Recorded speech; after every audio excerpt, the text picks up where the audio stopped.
అసలు కొంతమంది రక్షణ వస్త్రాన్ని తీసేసి ఎప్పుడో చెత్త కుండీలో వేసారు. ఎక్కడ వేసారండి? చెత్త కుండీలో వేసేసారు. కొంతమంది రక్షణ వస్త్రాలు ఏమైపోయింది తెలుసా మీకు? అసలు ఎంత క్లీన్ చేసినా కానీ శుభ్రం కానంత మకిలీగా మారిపోయినాయి.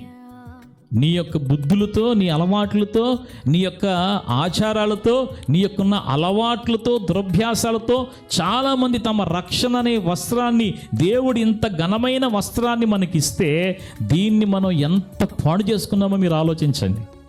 అందుకని దేవుని బిడ్డలారా గమనించండి, కొత్త జన్మని ఎత్తిన మనం కొత్త పేరు సంపాదించుకోవాలంటే, దేవుని చేత కొత్త పేరుతో పిలువబడాలంటే ఆయన ధరింపజేసిన కొత్త వస్త్రాలు ఉన్నాయి చూసారా, వాటికి ఎక్కడా కూడా ఏమంటనివ్వకుండా చూసుకోవాలి.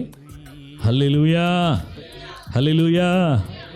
నేను వేసుకునే షర్టు 600 ఎంతో ఉంటుంది, వైట్ షర్ట్.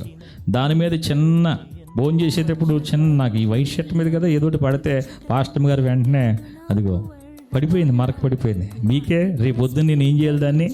ఎందుకంటే ఈ బట్టలను ఆవిడ మిషన్లో వేస్తే వేరే బాటి కలర్ అంటిపోద్దని చేతితో ఏం చేస్తుందంటే జాగ్రత్తగా ఒబ్బిడికి ఉతుకుద్ది. అంటే ఈ వైట్ బట్టల మీద ఏ చిన్న మరక అంటుకున్నా కానీ దాన్ని వదిలించడం కొంచెం కష్టమే. అర్థమైందా?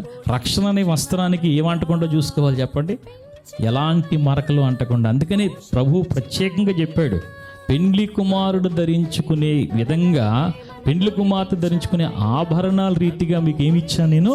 రక్షణ వస్త్రాన్ని, నీతి అనే పైబట్టినిచ్చాను.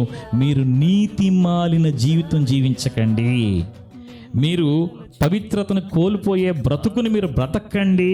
హల్లెలూయా.